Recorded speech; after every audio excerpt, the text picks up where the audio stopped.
नमस्कार दोस्तों, स्वागत है आपका भक्ति रचना में। आज के इस वीडियो में हम सुनेंगे मार्गशीर्ष माह में आने वाली उत्पन्न एकादशी की पावन कथा, जिसके श्रवण मात्र से ही आपके सभी पापों का नाश होता है और पुण्य की प्राप्ति होती है। कथा को सुनने से पहले कमेंट में जय श्री राम जरूर टाइप करें। चलिए अब सुनते हैं उत्पन्न एकादशी की पावन कथा। श्री कृष्ण युधिष्ठिर को कथा सुनाते हुए कहते हैं, हे युधिष्ठिर, सतयुग में मूर नाम का दैत्य उत्पन्न हुआ। वह बड़ा बलवान और भयानक था। उस प्रचंड दैत्य ने इंद्र, आदित्य, वसु, वायु, अग्नि आदि सभी देवताओं को पराजित करके भगा दिया। तब इंद्र सहित सभी देवताओं ने भयभीत होकर भगवान शिव से सारा वृतांत कहा और बोले, हे कैलाशपति, मूर दैत्य से भयभीत होकर सब देवता मृत्यु लोक में फिर रहे हैं।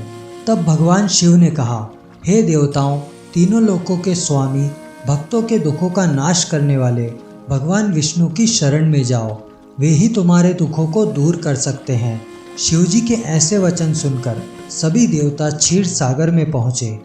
वहाँ भगवान को शयन करते देख हाथ जोड़कर उनकी स्तुति करने लगे कि हे देवताओं द्वारा स्तुति करने योग्य प्रभु, आपको बारंबार नमस्कार है। देवताओं की रक्षा करने वाले मधुसूदन, आपको नमस्कार है। आप हमारी रक्षा करें। दैत्यों से भयभीत होकर हम सब आपकी शरण में आए हैं।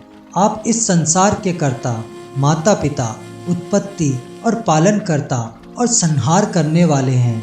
सबको शांति प्रदान करने वाले हैं।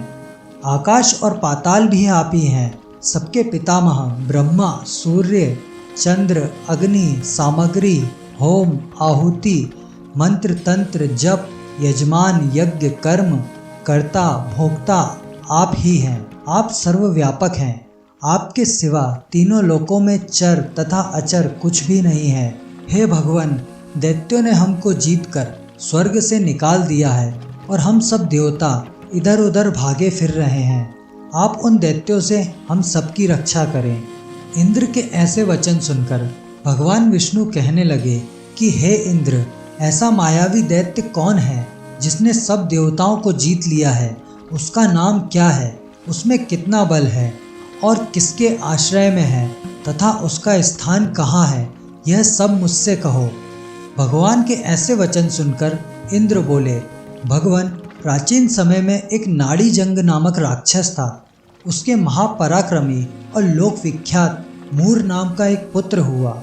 उसकी चंद्रावती नाम की नगरी है। उसी ने सब देवताओं को स्वर्ग से निकालकर वहां अपना अधिकार जमा लिया है। उसने इंद्र, अग्नि, वरुण, यम, वायु, ईश, चंद्रमा आदि सबके स्थान पर अधिकार कर लिया है। सूर्य बनकर स्वयं ही प्रकाश करता है, स्वयं ही मेघ बन बैठा है और सबसे अजेय है। हे असुर निकंदन, उस दुष्ट को मारकर देवताओं को अजय बनाइए। यह वचन सुनकर भगवान ने कहा, हे देवताओं, मैं शीघ्र ही उसका संहार करूंगा। तुम चंद्रावती नगरी जाओ। इस प्रकार कहकर भगवान सहित सभी देवताओं ने चंद्रावती नगरी की ओर प्रस्थान किया। उस समय जब दैत्य मूर सेना सहित युद्ध भूमि में गरज रहा था, उसकी भयानक गर्जना सुनकर सभी देवता भय के मारे चारों दिशाओं में भागने लगे। जब स्वयं भगवान रणभूमि में आए तो दैत्य उन पर भी अस्त्र शस्त्र आयुध लेकर दौड़े। भगवान ने उन्हें सर्प के समान अपने बाणों से बींध डाला।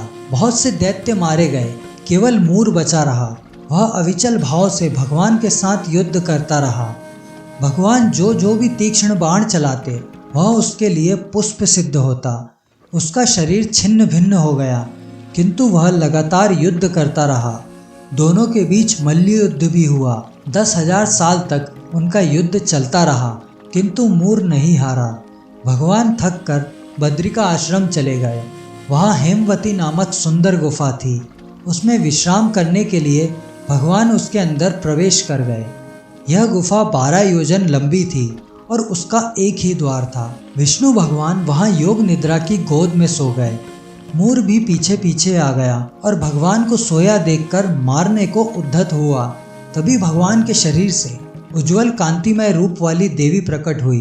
देवी ने राक्षस मूर को ललकारा, युद्ध किया और उसे तत्काल मौत के घाट उतार दिया। श्री हरि जब योग निद्रा की गोद से उठे तो सब बातों को जानकर उस देवी से कहा कि आपका जन्म एकादशी के दिन हुआ है, अतः आप उत्पन्ना एकादशी के नाम से पूजित होंगी। आपके भक्त वही होंगे जो मेरे भक्त हैं। इस तरह भगवान विष्णु के शरीर से उत्पन्न हुई देवी ने राक्षस मूर का वध किया और इस दिन को उत्पन्ना एकादशी के नाम से जाना गया। ऐसी मान्यता है कि उत्पन्ना एकादशी का व्रत रखने से अश्वमेध यज्ञ के समान फल प्राप्त होता है।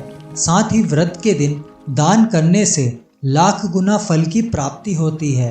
इस व्रत को करने से भगवान विष्णु के साथ साथ माता लक्ष्मी भी बहुत प्रसन्न होती हैं। अतः इस दिन विधि विधान से भगवान श्री हरि विष्णु की पूजा अवश्य करनी चाहिए। तो यह थी उत्पन्ना एकादशी की पावन कथा।